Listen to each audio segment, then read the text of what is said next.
You think you need the latest, most complex tech to make your life truly easy.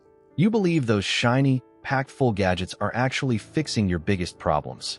But Japan proves you wrong every single day with everyday items. They make things smaller, quicker, and so simple they will change how you see smart design forever. Get ready to ditch your gadget frustration for good. Let's be honest, we've all been there. Fighting with a smart gadget that just makes things more complicated. More buttons, more updates, more headaches. But for decades, Japan has been quietly doing the exact opposite. Their whole approach isn't about jamming in more features. It's about taking away the little annoyances that slow you down. It all comes down to one core idea: making everyday life easier. Not by adding complex tech, but by making things smaller, quicker, and so simple they feel like they've always been there. Think about the classic Yakult bottle, designed to be a tiny, easy part of your morning. Or even canned coffee, perfectly made for a quick, warm grab-and-go moment.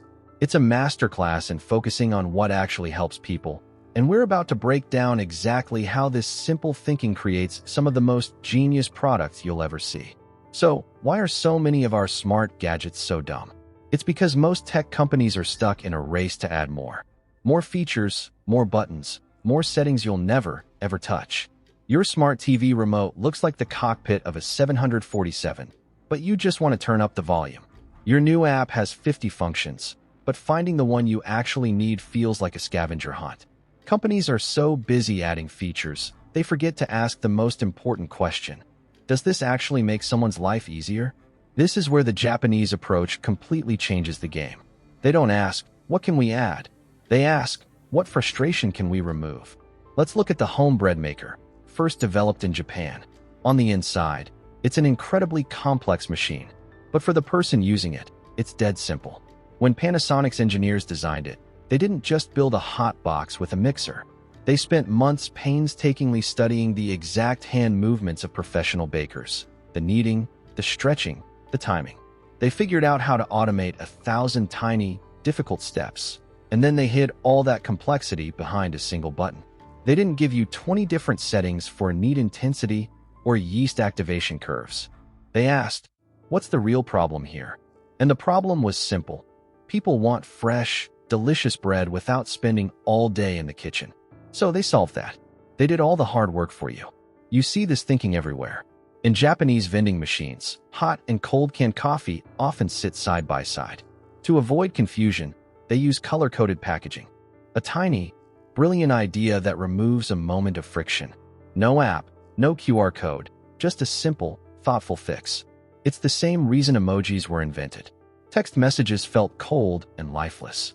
It was hard to know if someone was joking or being serious.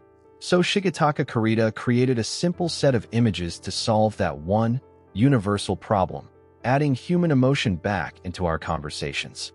That's the secret. True innovation isn't about cramming in more features. It's about an obsessive focus on finding and removing the little roadblocks and annoyances that make your day just a little bit harder. This endless race to add more features creates a kind of complexity trap. Companies become so focused on what a product can do, they forget to ask who it's actually for. The result is a device that's powerful on paper, but in reality, it's a pain to use. This is where the Japanese philosophy of design flips the entire script. The goal isn't to add more. It's to make life simpler by making things smaller, quicker, and easier. The technology might be incredibly advanced, but it's hidden away. What you see is a clean, minimal design that just works. It doesn't demand you read a 200-page manual or watch a dozen tutorials. It's built to fit into your life, not the other way around. Think about something as simple as the wellness drink, Yakult, first created back in 1935. It wasn't a complicated system for health. It was just a tiny bottle, designed to be an effortless part of someone's daily routine. No fuss, no learning curve. Just a simple, consistent solution to a problem. That's the core idea. You see it everywhere. The genius isn't just in the technology itself. It's in the obsession with making that technology invisible. They do all the hard work behind the scenes so that your experience is dead simple. It's a totally different way of thinking. Instead of giving you 1,000 confusing options, they deliver one perfect solution. They remove every possible point of friction, every little annoyance, until all that's left is a product that feels less like a gadget and more like a helping hand. It's about respecting your time and your attention and realizing that the best technology is the kind you don't even have to think about. In Japan, when you're building something new, a mentor will often stop you and ask one simple, but incredibly powerful question. What problem are you really trying to solve? It's not a trick question. It's an invitation to stop thinking about features and start thinking about feelings. It's a challenge to dig past the obvious and find the real, human frustration you need to fix. This single question is the secret weapon behind some of their most genius designs. Take the automatic bread maker. When Panasonic set out to build one in the 80s, they didn't just build a hot box that mixed flour. They sent their engineers to go work with master bakers. They studied the exact way a baker kneaded dough by hand. The problem wasn't how do we mix ingredients. The real problem was how can we give someone the skill of a master baker, but in a machine. The result? A gadget that made perfect bread because it solved the right problem first. It's the same thinking that gave us something we use every single day, emoji. Back in 1999, Shigetaka Kurita saw that digital messages felt flat and cold. It was easy to misunderstand someone's tone. So he created a simple way to add emotion and personality back into our texts. He wasn't just making cute little pictures.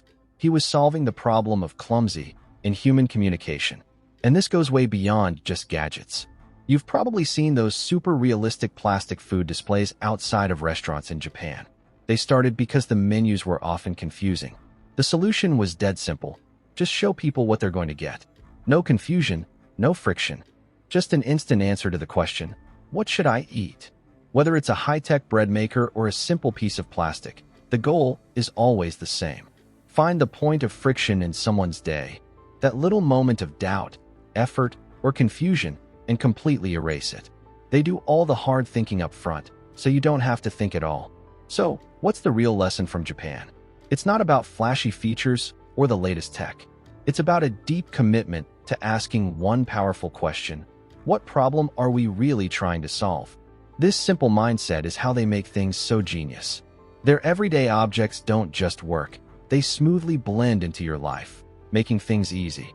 From a perfect loaf of bread to a helpful robot, the goal is always to erase tiny frustrations and add comfort. So, next time you feel bogged down by a smart gadget, remember Japan's lesson. Real genius is often found in making things simpler, making your life better without you even thinking about it. If you're ready to ditch gadget frustration for good and want to keep discovering how to make your own life genuinely simpler and more efficient, then you won't want to miss our next deep dive. Stick around.